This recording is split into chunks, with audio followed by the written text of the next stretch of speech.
जय हिंद, वंदे मातरम। स्वागत है आपके अपने YouTube channel tricky number 1 classes में। मैं पाल प्रवीण। आज के वीडियो में बात करेंगे हम CAA, NRC और NPR। ये इसके महत्वपूर्ण प्रश्नों की हम चर्चा करेंगे। क्या होता है CAA, क्या होता है NRC और क्या होता है NPR। इसके जितने भी इंपॉर्टेंट क्वेश्चंस बनेंगे हम इस वीडियो के माध्यम से डिस्कस करेंगे। पहले तो हम जान लेते हैं मित्रों, CAA का फुल फॉर्म क्या होता है। CAA का फुल फॉर्म होता है नागरिकता संशोधन कानून। फिर ये आपका NRC, इसका फुल फॉर्म होता है नेशनल रजिस्टर ऑफ सिटीजन। और NPR का मतलब होता है राष्ट्रीय जनसंख्या रजिस्टर। आपने तीनों पॉइंट मित्रों याद रखने हैं। अब बात करते हैं अगले प्रश्न की। और जिन लोगों ने तो अभी तक क्लास को लाइक शेयर नहीं किया तो सभी लोग क्लास को एक बार शेयर और चैनल को सब्सक्राइब जरूर करें। आप किसी भी एग्जाम की तैयारी करते हैं उसके लिए एक जो वीडियो है मित्रों बहुत ही इंपॉर्टेंट होने वाला है, तो सभी लोग वीडियो के लास्ट तक बने रहें। शुरुआत करते हैं आज के पहले क्वेश्चन के साथ। पहला क्वेश्चन है, भारत में नागरिकता संशोधन कानून 2019 कब लागू हुआ। बहुत ही इंपॉर्टेंट पॉइंट है, नागरिकता संशोधन कानून 2019 में कब लागू हुआ। इसका सही आंसर मित्रों ऑप्शन नंबर बी, 10 जनवरी 2020 को भारत में नागरिकता संशोधन कानून को लागू किया गया था। आपने याद रखना, बहुत ही इंपॉर्टेंट पॉइंट है। एग्जाम में इसी तरह के क्वेश्चंस बनते हैं, तो आपको इस क्वेश्चन को बहुत अच्छे से याद रखना है। अगले प्रश्न की बात करते हैं, नागरिकता संशोधन बिल 2019 लोकसभा में पास होने वाला कौन सा संशोधन बिल है। बहुत ही इंपॉर्टेंट पॉइंट है मित्रों, नागरिकता संशोधन बिल 2019 लोकसभा में पास होने वाला कौन सा संशोधन बिल है। कौन सा संशोधन है, कौन से नंबर का संशोधन बिल है। सही आंसर है इसका ऑप्शन नंबर ए, 126 नंबर का संशोधन बिल है। आपने याद रखना है, बहुत ही इंपॉर्टेंट पॉइंट है मित्रों। आगे बात करते हैं अगले प्रश्न की, CAA का पूर्ण रूप क्या होता है। क्वेश्चन नंबर 3 मित्रों बहुत ही इंपॉर्टेंट है। अभी मैंने CAA का जो फुल फॉर्म है मित्रों शुरुआत में आपको बताया था, वीडियो की शुरुआत में आपको हमने CAA का फुल फॉर्म बताया था। तो आपको याद रखना है ऑप्शन नंबर जो है नागरिकता संशोधन कानून। क्या है मित्रों, नागरिकता संशोधन कानून, सिटीजन अमेंडमेंट एक्ट, यानी इन दोनों नामों से इसको जाना जाता है। तो यहाँ पर राइट आंसर है ऑप्शन नंबर सी मित्रों, ऑप्शन नंबर सी। आपने याद रखना है, बहुत ही इंपॉर्टेंट पॉइंट है। आगे चर्चा करते हैं, NPR किस नागरिकता अधिनियम के अंतर्गत आता है। बहुत ही इंपॉर्टेंट पॉइंट है। NPR का फुल फॉर्म क्या होता है, राष्ट्रीय जनसंख्या रजिस्टर मित्रों। बहुत ही इंपॉर्टेंट पॉइंट है। और इसका जो सही आंसर है ऑप्शन नंबर ए, नागरिकता अधिनियम 1955 किसके अंतर्गत आता है, नागरिकता अधिनियम 1955 के अंतर्गत आता है। आपने इस पॉइंट को बहुत अच्छे से याद रखना है। आगे बात करते हैं अगले प्रश्न की, NRC का पूर्ण रूप क्या होता है। एक क्वेश्चन बहुत ही इंपॉर्टेंट मित्रों, यानी NRC का जो फुल फॉर्म होता है वह क्या होता है। इसका जो फुल फॉर्म होता है नेशनल रजिस्टर ऑफ सिटीजन। क्या नाम होता है इसका, नेशनल रजिस्टर ऑफ सिटीजन के नाम से इसको जाना जाता है। आपने याद रखना है, बहुत ही इंपॉर्टेंट पॉइंट है। आगे बात करते हैं अगले प्रश्न की, NPR का पूर्ण रूप क्या होता है। क्वेश्चन नंबर 6 मित्रों बहुत ही इंपॉर्टेंट पॉइंट है, NPR का पूर्ण रूप क्या होता है। इसका सही आंसर है मित्रों राष्ट्रीय जनसंख्या रजिस्टर। क्या है, राष्ट्रीय जनसंख्या रजिस्टर। आपने याद रखना है नेशनल पॉपुलेशन रजिस्टर। इन्हें इसको इंग्लिश में कहते हैं नेशनल पॉपुलेशन रजिस्टर और हिंदी में कहते हैं राष्ट्रीय जनसंख्या रजिस्टर। इसका सही आंसर है ऑप्शन नंबर सी मित्रों, उपयुक्त दोनों। आपने याद रखना है, बहुत ही इंपॉर्टेंट क्लास होने वाली आज की। जिन लोगों ने अभी क्लास को शेयर और चैनल को सब्सक्राइब नहीं किया है तो सभी लोग एक बार क्लास को शेयर जरूर करें। आप किसी भी एग्जाम की तैयारी करते हैं उसके लिए वीडियो बहुत ही इंपॉर्टेंट है। इस वीडियो से 3 से 4 क्वेश्चन मित्रों जरूर आने वाले हैं, तो आप सभी लोग वीडियो के लास्ट तक बने रहें। अगला क्वेश्चन है, भारत में किस तरह की नागरिकता का प्रावधान है। ये क्वेश्चन बहुत ही इंपॉर्टेंट है, कई बार एग्जाम में पूछा जा चुका है कि भारत में किस तरह की नागरिकता का प्रावधान है, एकल, दोहरी या उपयुक्त में दोनों। क्वेश्चन नंबर जो 7 है मित्रों, इसका सही आंसर है ऑप्शन नंबर ए, भारत में जो प्रावधान है मित्रों नागरिकता का वह एकल नागरिकता का प्रावधान है। आपने याद रखना है, एक क्वेश्चन बहुत ही इंपॉर्टेंट है मित्रों। आगे बात करते हैं अगले प्रश्न की। अगला प्रश्न है, कौन सा अधिनियम अवैध प्रवासियों को भारतीय नागरिकता प्राप्त करने के प्रतिबंध करता है। बहुत ही इंपॉर्टेंट क्वेश्चन है, कौन सा अधिनियम अवैध प्रवासियों को भारतीय नागरिकता प्राप्त करने से प्रतिबंध करता है। इसका सही आंसर है ऑप्शन नंबर बी, नागरिकता अधिनियम 1955। नागरिकता अधिनियम 1955 है, क्या करता है, प्रवासियों को भारतीय नागरिकता प्राप्त करने से प्रतिबंध करता है। सही आंसर है ऑप्शन नंबर बी। आपने याद रखना है इस क्वेश्चन को बहुत अच्छे से। आगे बात करते हैं, किस राज्य में एनआरसी सबसे पहले लागू हुआ था। ये क्वेश्चन बहुत ही इंपॉर्टेंट है, आपने याद रखना है कि किस राज्य में, भारत के किस राज्य में एनआरसी सबसे पहले लागू हुआ था। इसका जो सही आंसर है ऑप्शन नंबर सी, असम में। भारत के असम राज्य में एनआरसी सबसे पहले लागू किया गया था। आपने याद रखना है इस क्वेश्चन को बहुत अच्छे से। आगे बात करते हैं, नागरिक संशोधन बिल के द्वारा किस अनुच्छेद के उल्लंघन की बात कही जा रही है। बहुत ही इंपॉर्टेंट क्वेश्चन है, नागरिक संशोधन बिल के द्वारा किस अनुच्छेद के उल्लंघन की बात कही जा रही है। इसका सही आंसर है ऑप्शन नंबर ए, अनुच्छेद 14 की उल्लंघन की बात की जाती है मित्रों यहाँ पर। तो सभी इसका जो राइट आंसर है ऑप्शन नंबर ए, आपने याद रखना है। आर्टिकल 14 क्या होता है, विविधि के समक्ष समानता का अधिकार किस अनुच्छेद में बताया गया है। आर्टिकल 14 है मित्रों, विधि के समक्ष समानता, यानी कानून के लिए सब क्या है, बराबर है। कानून सबके लिए बराबर है और कानून के लिए भी सब बराबर है, तो यही कहता है विधि के समक्ष समानता। इसका सही आंसर मित्रों ऑप्शन नंबर ए, जो आर्टिकल 14 है मित्रों, आर्टिकल 14 कहता है कि विधि के समक्ष समानता, यानी कानून के लिए सब बराबर है। तो आपने इस पॉइंट को बहुत अच्छे से याद रखना है। आर्टिकल से भी इंपॉर्टेंट क्वेश्चन एग्जाम में पूछे जाते हैं, बहुत ही इंपॉर्टेंट क्वेश्चन। इसके बाद हम एक वीडियो ऐसा लाएंगे जिसमें जो इंपॉर्टेंट आर्टिकल है, अनुच्छेद है, जो एग्जाम में कई बार रिपीट हुआ है, उनसे एक मैं वीडियो बनाऊंगा। तो आप सभी लोग चैनल से जुड़े रहें। आगे बात करते हैं, विधि के समक्ष समानता का अधिकार किस अनुच्छेद में बताया गया है। बहुत ही इंपॉर्टेंट क्वेश्चन है, विधि के समक्ष समानता का अधिकार किस अनुच्छेद में बताया गया था। राइट आंसर है ऑप्शन नंबर ए, अनुच्छेद 14 में विधि के समक्ष समानता का अधिकार बताया गया है। आगे बात करते हैं, राज्यसभा में नागरिक संशोधन बिल को कब पास किया गया। ये क्वेश्चन बहुत ही इंपॉर्टेंट है, राज्यसभा में नागरिक संशोधन बिल कब पास किया। सही आंसर है इसका ऑप्शन नंबर ए, 11 दिसंबर 2019 को। कब, 11 दिसंबर 2019 को राज्यसभा में नागरिक संशोधन बिल को पास किया गया था। आपने याद रखना है, जो तारीख होती है मित्रों, यानी कोई भी संशोधन होता है, कोई भी जोड़ा जाता है संविधान में, कुछ निकाला जाता है संविधान से, तो क्या होता है, वो जो उसकी तारीख होती है, डेट होती है, बहुत ही इंपॉर्टेंट होती है।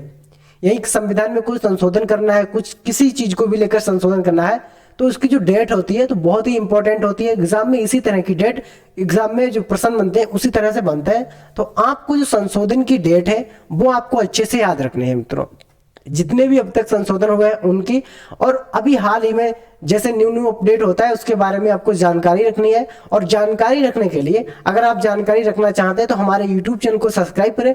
हम आपको डेली का जो अपडेट है मित्रों देते रहेंगे अपने चैनल के माध्यम से। आप किसी भी एग्जाम की तैयारी करते हैं उसके लिए मित्रों वीडियो बहुत ही यूजफुल होने वाला है। क्वेश्चन नंबर 14 है, एनआरआईसी का पूर्ण रूप क्या होता है। क्वेश्चन बहुत ही इंपॉर्टेंट है, एनआरआईसी का जो पूर्ण रूप है मित्रों ये क्या होता है। सही आंसर है option number A, national registration identity card. इसका जो फुल फॉर्म होता है मित्रों, नेशनल रजिस्ट्रेशन आइडेंटिटी कार्ड इसका फुल फॉर्म होता है, आपने याद रखना है। आगे बात करते हैं, एलआईपी का पूर्ण रूप क्या होता है, सॉरी आईएलपी का जो पूर्ण रूप है वह क्या होता है। क्वेश्चन नंबर 15 है और बहुत ही इंपॉर्टेंट क्वेश्चन है, आईएलपी का पूर्ण रूप क्या होता है। सही आंसर है option number A, India line permit. India line permit मित्रों ये होता है, जो फुल फॉर्म होता है आईएलपी का, इंडिया लाइन परमिट। आपने याद रखना है, बहुत ही इंपॉर्टेंट पॉइंट है। अगले प्रश्न की चर्चा करते हैं, भारत में प्रवासियों को अब 11 साल की बजाय कितने साल रहने पर नागरिकता मिल जाएगी। ये क्वेश्चन बहुत ही इंपॉर्टेंट है मित्रों। भारत में प्रवासियों को 11 साल की बजाय कितने साल रहने पर नागरिकता मिल जाएगी। तो सही आंसर इसका ऑप्शन नंबर ए, 5 साल। जब शुरुआत में मित्रों जो प्रवासी भारत के जो लोग विदेश में जाकर रहते हैं, तो शुरुआत में क्या था कि ये लोग 11 साल तक विदेश में रहते थे, तब वहां की नागरिकता मिलती थी।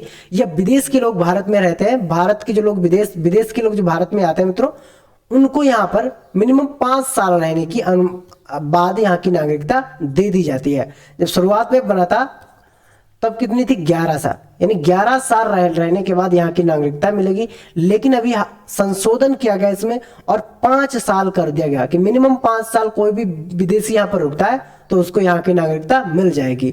अगले प्रश्न की बात करते हैं, लोकसभा में नागरिक संशोधन बिल को किसने पेश किया? बहुत ही इंपॉर्टेंट क्वेश्चन है मित्रों, लोकसभा में नागरिक संशोधन बिल को किसने पेश किया? इसका सही आंसर है option number A, Amit Shah. Amit Shah मित्रों, इन्होंने क्या किया, नागरिक संशोधन बिल को पेश किया था। और अमित शाह प्रेजेंट टाइम में मित्रों क्या है, ये आपके गृह मंत्रालय के मंत्री हैं, आपने याद रखना है। आगे बात करते हैं, नागरिक संशोधन बिल के अंतर्गत लोकसभा में कुल कितने वोट पड़े? क्वेश्चन बहुत ही इंपॉर्टेंट है, इसी तरह के क्वेश्चन एग्जाम में बनते हैं, तो आपने इस पॉइंट को बहुत अच्छे से याद रखना है। नागरिक संशोधन बिल के अंतर्गत लोकसभा में कुल कितने वोट पड़े? सही आंसर इसका ऑप्शन नंबर है 391 वोट पड़े हैं नागरिक संशोधन बिल के अंतर्गत। आपने याद रखना है, बहुत ही इंपॉर्टेंट पॉइंट है। अगले प्रश्न की चर्चा करते हैं, नागरिक संशोधन बिल के अंतर्गत लोकसभा में विपक्ष में कितने वोट पड़े? ये पॉइंट बहुत ही इंपॉर्टेंट है मित्रों, नागरिक संशोधन बिल के अंतर्गत लोकसभा में विपक्ष में कितने वोट पड़े हैं? सही आंसर है इसका ऑप्शन नंबर ए, 80 वोट पड़े विपक्ष में। अगर विपक्ष की बात करते हैं तो इसमें कितने 80 वोट पड़े हैं, और पक्ष में कितने पड़े? 391। आपने याद रखना है, बहुत ही इंपॉर्टेंट पॉइंट है। राष्ट्रपति की मोहर लगने के बाद सीएबी का नाम बदलकर क्या हो गया? बहुत ही इंपॉर्टेंट पॉइंट है मित्रों, राष्ट्रपति की मोहर लगने के बाद सीएबी का नाम बदलकर क्या हो गया है? सही आंसर है ऑप्शन नंबर ए, सीएए इसका नाम। पहले इसका नाम क्या हुआ करता था? सीएबी, और इसका राष्ट्रपति की आज्ञा के अनुसार इसको चेंज कर दिया गया। उनकी मोहर लगने के बाद इसका नाम जो है सीएए कर दिया गया है। सीएए का जो फुल फॉर्म है मित्रों, नागरिकता संशोधन कानून, इसका फुल फॉर्म है, आपने अच्छे से याद रखना है। आगे बात करते हैं, नागरिक संशोधन बिल द्वारा किन देशों के अल्पसंख्यकों को नागरिकता देने का फैसला किया गया?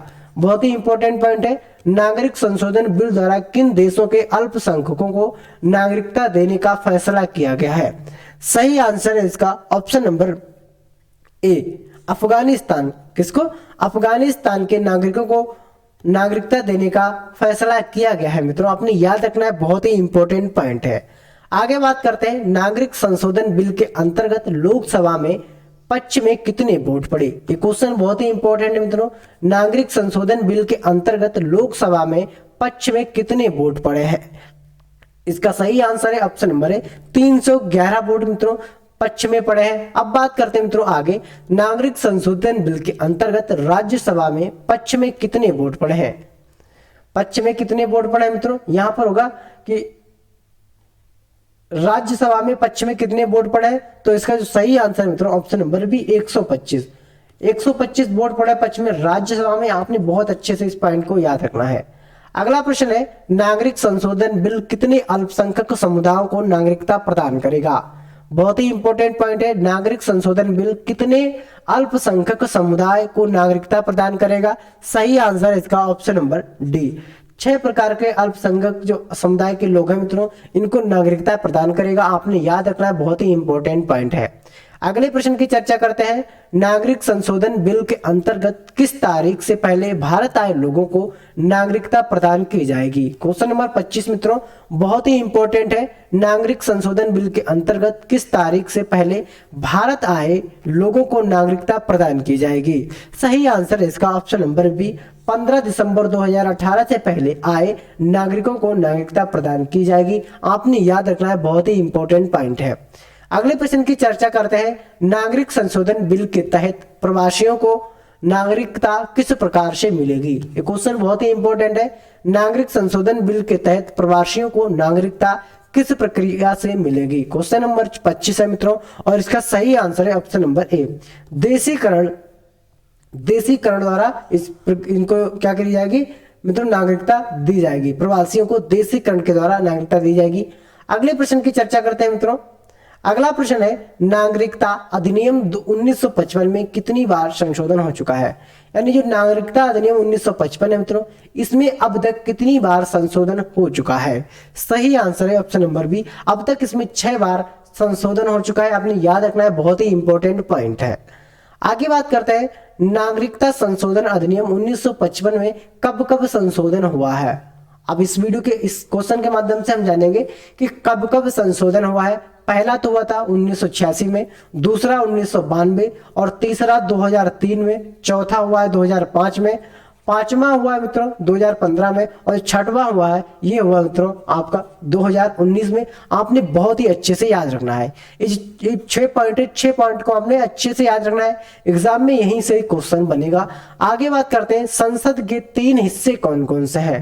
ये क्वेश्चन बहुत ही इंपॉर्टेंट है। संसद के 3 हिस्से कौन कौन से हैं, तो इसका सही आंसर है लोकसभा, राज्यसभा, राष्ट्रपति, यानी सही आंसर है उपयुक्त तीनों। ये संसद के 3 हिस्से होते हैं, लोकसभा, राज्यसभा और राष्ट्रपति। ये संसद के 3 हिस्से आपने याद रखना है। आगे बात करते हैं संसद का निचला सदन क्या है, यानी संसद का जो निचला सदन है मित्रों वह क्या है। सही आंसर है इसका option number A, Lok Sabha. Lok Sabha संसद का निचला सदन है, आपने याद रखना है, बहुत ही इंपॉर्टेंट पॉइंट है। अगले प्रश्न की बात करते हैं संसद का ऊपरी सदन क्या कहते हैं या क्या कहलाता है। क्वेश्चन नंबर 30 है मित्रों, सभी लोग सही आंसर देंगे, और जिन लोगों ने अभी तक क्लास को शेयर नहीं किया तो सभी लोग एक बार क्लास शेयर कर दें। आप किसी भी एग्जाम की तैयारी करते हैं उसके लिए मित्रों वीडियो बहुत ही यूजफुल होने वाला है। संसद का ऊपरी सदन को क्या कहते हैं। सही आंसर है इसका ऑप्शन नंबर बी, राज्यसभा। संसद का जो ऊपरी सदन होता है मित्रों इसको राज्यसभा के नाम से जानते हैं। आगे बात करते हैं लोकसभा सदस्य की न्यूनतम आयु क्या होती है। क्वेश्चन बहुत ही इंपॉर्टेंट है मित्रों, जो लोकसभा की सदस्य की न्यूनतम आयु क्या होती है। सही आंसर है इसका ऑप्शन नंबर सी, 25 वर्ष। लोकसभा का सदस्य बनने की जो न्यूनतम आयु है मित्रों वह 25 वर्ष होनी चाहिए। आगे बात करते हैं संविधान का किस अनुच्छेद में लोकसभा के बारे में बताया गया है। एक क्वेश्चन बहुत ही इंपॉर्टेंट है मित्रों, संविधान के किस अनुच्छेद में लोकसभा के सदस्य के बारे में यानी लोकसभा के बारे में बताया गया है। सही आंसर है ऑप्शन नंबर सी, आर्टिकल 81 में। आर्टिकल 81 में बताया गया है किस अनुच्छेद लोकसभा के बारे में, किसके बारे में, लोकसभा के बारे में अनुच्छेद 81 में बताया गया है। आपने इस क्वेश्चन को बहुत अच्छे से याद रखना है। क्वेश्चन नंबर 33 है, संविधान के किस अनुच्छेद में राज्यसभा के बारे में बताया गया है। ये क्वेश्चन बहुत ही इंपॉर्टेंट है मित्रों, संविधान के किस अनुच्छेद में राज्यसभा के बारे में बताया गया है। क्वेश्चन नंबर 33 का सही आंसर है ऑप्शन नंबर बी, अनुच्छेद 80 में। अनुच्छेद 80 में बताया गया है कि राज्यसभा के बारे में, राज्यसभा क्या है क्या नहीं है, तो उसके बारे में अनुच्छेद 80 में बताया गया है, आपने याद रखना है। आगे बात करते हैं वर्तमान में लोकसभा अध्यक्ष कौन है। ये क्वेश्चन बहुत ही इंपॉर्टेंट है, कई बार एग्जाम में पूछा गया क्वेश्चन है कि वर्तमान में लोकसभा अध्यक्ष कौन है। सही आंसर है ओम बिरला। ओम बिरला मित्रों वर्तमान समय में लोकसभा के अध्यक्ष हैं, आपने याद रखना है। आगे बात करते हैं वर्तमान में राज्यसभा अध्यक्ष कौन है। एक क्वेश्चन बहुत ही इंपॉर्टेंट है मित्रों, वर्तमान समय में राज्यसभा के अध्यक्ष कौन है। सही आंसर है इसका ऑप्शन नंबर बी। सही आंसर क्या है इसका ऑप्शन नंबर बी, वर्तमान में राज्यसभा के जो अध्यक्ष हैं वह है हमके ओम बिरला। आपने इस क्वेश्चन को बहुत अच्छे से याद रखना है। आगे बात करते हैं भारत में नागरिकता किस तरह से मिलती है। क्वेश्चन बहुत ही इंपॉर्टेंट है मित्रों, भारत में नागरिकता किस तरह से मिलती है। जन्म के द्वारा नागरिकता, वंशानुक्रम के आधार पर, देशीकरण द्वारा, पंजीकरण द्वारा, क्षेत्र सम्मिति द्वारा। इसका सही जो आंसर मित्रों ऑप्शन नंबर एफ वाला, उपयुक्त सभी, यानी ये सभी चीजों के आधार पर भारत में नागरिकता दे दी जाती है। पहला तो आपका जन्म के आधार पर, वंशानुक्रम के आधार पर, देशीकरण के आधार पर, क्षेत्रीय सम्मिट के द्वारा या पंजीकरण द्वारा। यहाँ पर ये पॉइंट जो भी 5 पॉइंट दे रखे इनके आधार पर भारत में नागरिकता दे दी जाती है, आपने याद रखना है। अगले प्रश्न की बात करते हैं, नागरिकता संशोधन बिल के अंतर्गत राज्यसभा में कुल कितने वोट पड़े। ये क्वेश्चन बहुत ही इंपॉर्टेंट है मित्रों, नागरिक संशोधन बिल के अंतर्गत राज्यसभा में कुल कितने वोट पड़े हैं। सही आंसर है इसका ऑप्शन नंबर ए, 220। नागरिकता संशोधन बिल के अंतर्गत राज्यसभा में कुल 220 वोट पड़े, आपने याद रखना है। मित्रों एक क्लास का लास्ट क्वेश्चन था और आपको कमेंट करके बताना है कि आपको हमारी वीडियो कैसी लगी। अगर आपको वीडियो हमारी पसंद आई है तो वीडियो को लाइक और चैनल को सब्सक्राइब जरूर करें। मिलते हैं अगली वीडियो के लिए, तब तक के लिए जय हिंद जय भारत।